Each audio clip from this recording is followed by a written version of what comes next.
మన ఒంట్లో ఎముకలు గట్టివే కావచ్చు, కానీ వాటికి సమస్యల బెడద ఎక్కువగానే ఉంటుంది. ముఖ్యంగా మిగతా అవయవాలకు సోకినట్లుగానే ఎముకలకు కూడా రకరకాల ఇన్ఫెక్షన్లు సోకుతూ ఉంటాయి.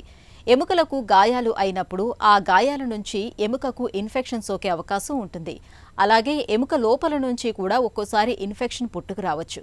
ఈ నేపథ్యంలో ఎముకల్లో సాధారణంగా కనిపించే ఇన్ఫెక్షన్లు, వాటిని అడ్డుకునే మార్గాల గురించి డాక్టర్ని అడిగి ఇప్పుడు తెలుసుకుందాం. బోన్ ఇన్ఫెక్షన్స్ అంటే ఏంటి? ఇన్ఫెక్షన్లు ఎన్ని రకాలుగా రావచ్చు? మనకి బాడీలో ఎక్కడైనా ఇన్ఫెక్షన్ రావచ్చు. అంటే మనకి హెయిర్లో రావచ్చు, మన పండ్లల్లో, టీత్లో రావచ్చు, స్కిన్లో రావచ్చు. అలానే బోన్స్లో కూడా, ఎముకల లోపల కూడా ఇన్ఫెక్షన్ రావచ్చు. ఈ ఎముకల లోపల వచ్చే ఇన్ఫెక్షన్ నార్మలీ మనకి వేరే ఎక్కడైనా ఇన్ఫెక్షన్ ఉంటే ఆ ఇన్ఫెక్షన్ రక్తం ద్వారా ఎముకల లోపలికి వచ్చేసి ఎముకల్లో ఇన్ఫెక్షన్ వస్తుంది. కొన్నిసార్లు మనకి ఇంజరీ అయినప్పుడు, యాక్సిడెంట్ అయినప్పుడు కానీ, లేకపోతే ఫ్రాక్చర్ అయినప్పుడు కానీ, మనకి చర్మం పైన గాయం ఉండి స్కిన్ పైన వూండ్ ఉంటే అప్పుడు అలాంటి సిచ్యువేషన్లో మనకి ఆ వూండ్ నుంచి కూడా డైరెక్ట్గా బ్యాక్టీరియా లోపలికి వెళ్ళి బోన్ని ఇన్ఫెక్ట్ చేయవచ్చు. మనకి బోన్లో వచ్చే ఇన్ఫెక్షన్ రెండు రకాలుగా ఉంటుంది. అక్యూట్ ఆస్టోమైలైటిస్ అంటే సడన్గా సివియర్గా వచ్చే బోన్లో ఇన్ఫెక్షన్ పిల్లలలో ఎక్కువ కామన్. అండ్ ఇది చాలాసార్లు మనకి ట్యూమర్ అంటే యూవింగ్ సార్కోమా లాంటి సార్కోమా బోన్ క్యాన్సర్తో మనం కన్ఫ్యూజ్ చేస్తాము. అక్యూట్ ఆస్టోమైలైటిస్, యూవింగ్ సార్కోమా రెండు సేమ్ ఏజ్ గ్రూప్లో మనకి ఆల్మోస్ట్ సేమ్ సిమ్టమ్స్ ఉంటాయి. ఇది కాకుండా మనకి అడల్ట్స్లో క్రానిక్ ఆస్టోమైలైటిస్ అని కామన్. అంటే ఈ క్రానిక్ అంటే మనకి చాలా రోజుల నుంచి ఉండే ప్రాబ్లం. క్రానిక్ ఆస్టోమైలైటిస్ వలన బోన్ బ్యాడ్లీ డ్యామేజ్ అయిపోతుంది. ఇన్ఫెక్షన్ లోపల చాలా రోజుల నుంచి ఉండేసరికి బోన్ పూర్తిగా వీక్ అయిపోయి బోన్ లోపల నుంచి పస్ మనకి మెల్లమెల్లగా లీక్ ఉంటుంది. స్కిన్ నుంచి, స్కిన్లో చిన్న హోల్స్ కనపడతాయి. వీటిని సైనసెస్ అంటాం. ఎముకలో ఇన్ఫెక్షన్స్కు అసలు కారణాలేంటి? ఈ అక్యూట్ అంటే ఇమ్మీడియట్గా వచ్చే ఇన్ఫెక్షన్ మనకి పిల్లలలో ఎక్కువ కామన్. మనకి అడల్ట్స్లో ఒకవేళ షుగర్ ఉందనుకోండి, డయాబెటీస్, లేకపోతే వేరే ఏదైనా కండిషన్స్ వలన ఒక పర్సన్ శక్తి అంటే బాడీ శక్తి, ఇమ్యూనిటీ తక్కువ ఉంటే మనకి స్టీరాయిడ్ ఇంజెక్షన్స్ ఫర్ ఎగ్జాంపుల్, లేకపోతే స్టీరాయిడ్ ట్యాబ్లెట్స్ ఏదైనా ప్రాబ్లం కోసం, ఏదైనా మెడికల్ ప్రాబ్లం కోసం స్టీరాయిడ్ ట్యాబ్లెట్స్ తీసుకుంటే బాడీ ఇమ్యూనిటీ తగ్గుతుంది. షుగర్, డయాబెటీస్ ఉంటే బాడీ ఇమ్యూనిటీ తగ్గుతుంది. సో ఏదైనా సర్జరీ తర్వాత కూడా మన బాడీ ఇమ్యూనిటీ కొద్దిగా తక్కువ ఉంటుంది, స్ట్రెస్ఫుల్ కండిషన్ తర్వాత. సో ఇలాంటి సిచ్యువేషన్స్లో బాడీ ఇమ్యూనిటీ తక్కువ ఉన్నప్పుడు ఇన్ఫెక్షన్ వచ్చే అవకాశాలు ఎక్కువ ఉంటాయి. ఎముకలో ఇన్ఫెక్షన్ తాలూకు లక్షణాలు ఎలా ఉంటాయి? పిల్లలలో అక్యూట్ ఇన్ఫెక్షన్ ఉన్నప్పుడు చాలా సివియర్ పెయిన్ ఉంటుంది. అంటే మనకి మోకాల దగ్గరన్నా లేకపోతే కాళ్ళల్లో, చేతులలో చాలా నొప్పి ఉంటుంది. నడిచేటప్పుడు కూడా నడక మారుతుంది.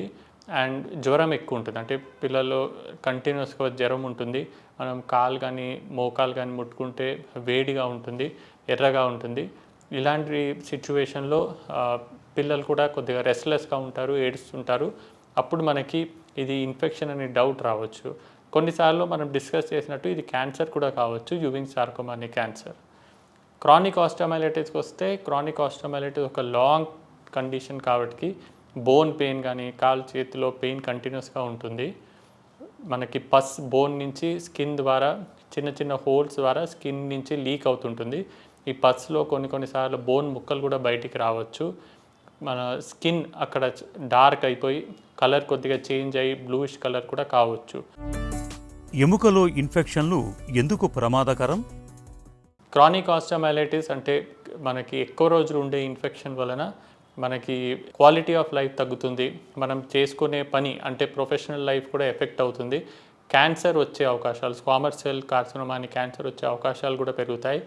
అదే కాకుండా ఈ క్రానిక్ ఆస్టోమైలైటిస్ని చాలా రోజులు ఇగ్నోర్ చేస్తే ఒక సిచ్యువేషన్లో మనకి ఇంకా వేరే ఏ ట్రీట్మెంట్ లేకుండా యాంప్యుటేషన్ అంటే కాలు తీసేసే సిచ్యువేషన్ కూడా రావచ్చు అడ్వాన్స్ స్టేజెస్లో.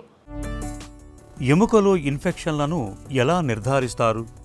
క్లినికల్ కండిషన్లో మనకి ఇన్ఫెక్షన్ అని ఆర్థోపెడిక్ సర్జన్ గుర్తుపట్టాక ఎక్స్రే, ఎంఆర్ఐ స్కాన్ తీసి తర్వాత బ్లడ్ కల్చర్ టెస్ట్ కానీ, లేకపోతే మనకి లోకలీ అక్కడ ఆ కాలు నుంచి, చేతి నుంచి పస్ ఇంజెక్షన్ ద్వారా తీసేసి, సిరింజ్ ద్వారా తీసేసి టెస్టింగ్ పంపించడము, అలాంటి కొన్ని టెస్ట్ చేస్తారు. ఆ టెస్ట్ ఇంకా బ్లడ్ టెస్ట్ అంటే బ్లడ్ కౌంట్స్, ఈఎస్ఆర్ అనే ఒక టెస్ట్, సిఆర్పి అనే ఒక టెస్ట్, ఈ టెస్ట్ అన్నిటిని కంబైన్ చేసి మనం అన్ని కోరిలేట్ చేసుకొని ఇన్ఫెక్షన్ అని డయాగ్నోస్ చేస్తాం.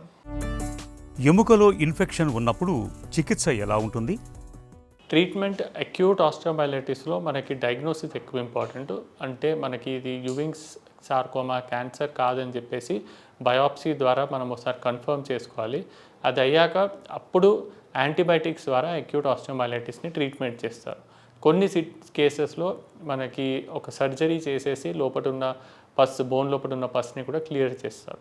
క్రానిక్ ఆస్టియోమైలిటిస్ అంటే మనకి అడల్ట్స్లో కనపడే క్రానిక్ ఆస్టియోమైలిటిస్ ట్రీట్మెంట్ కొద్దిగా కాంప్లెక్స్గా ఉంటుంది. డిపెండింగ్ ఆన్ ది ఇన్ఫెక్షన్ మనకి సర్జరీ, యాంటీబయాటిక్స్ రెండు కూడా చాలా ఇంపార్టెంట్. కొన్నిసార్లు ఒకవేళ ఇన్ఫెక్షన్ మనకి సివియర్గా ఉంటే, రిపీటెడ్గా ఇన్ఫెక్షన్ వస్తే రిపీటెడ్ సర్జరీస్ కూడా అవసరం ఉంటుంది.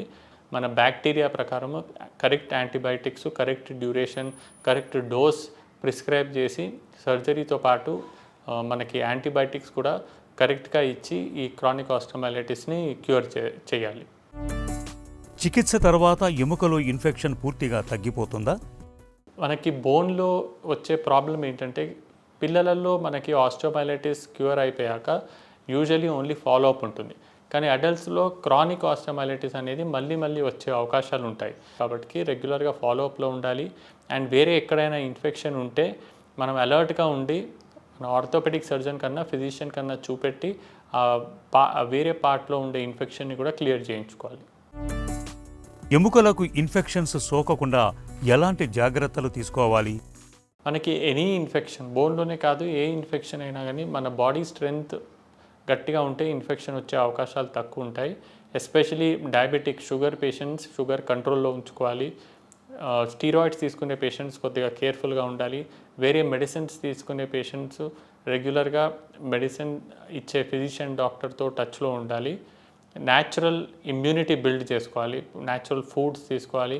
ఎక్సర్సైజ్తో మనం విగరస్ అంటే కంటిన్యూస్ హెవీ ఎక్సర్సైజ్ కాకుండా కానీ రెగ్యులర్ 30 minutes వాకింగ్, 40 minutes వాకింగ్తో కూడా మన బాడీ ఇమ్యూనిటీ స్ట్రెంగ్త్ మన యాక్టివ్గా ఉంటాము. షుగర్స్ మనం ఎంత తక్కువ తీసుకుంటే అంత బెటర్. ఆయిలీ ఫుడ్ కానీ, ఫ్రైడ్ ఫుడ్ కానీ ఏజ్ అవుతుంటే డెఫినెట్లీ తగ్గించుకోవాలి. అండ్ మోస్ట్ ఇంపార్టెంట్లీ ఒక మోడరేట్ అమౌంట్ ఆఫ్ స్ట్రెస్, మనం టోటలీ స్ట్రెస్ని జీరో చేసుకోకపోయినా కానీ ఒక బ్యాలెన్స్గా స్ట్రెస్ ఫ్రీ లైఫ్ లీడ్ చేస్తే దట్ విల్ డెఫినెట్లీ మన ఇమ్యూనిటీని ఇంప్రూవ్ చేసి ఓవరాల్ బాడీని మనకి క్యాన్సర్స్ కానీ, ఇన్ఫెక్షన్స్ కానీ ఇలాంటి కండిషన్స్ నుంచి కాపాడుతాయి. ఎముకలో ఇన్ఫెక్షన్కు సత్వర వైద్యం చాలా కీలకం. చికిత్స ఆలస్యం అయితే ఎముకలో ఇన్ఫెక్షన్ మరింత ప్రమాదకరంగా మారే అవకాశం ఉంటుంది. తొలి దశలోనే గుర్తించి చికిత్స అందిస్తే ఎముకలో ఇన్ఫెక్షన్ను సమూలంగా నయం చేయొచ్చు.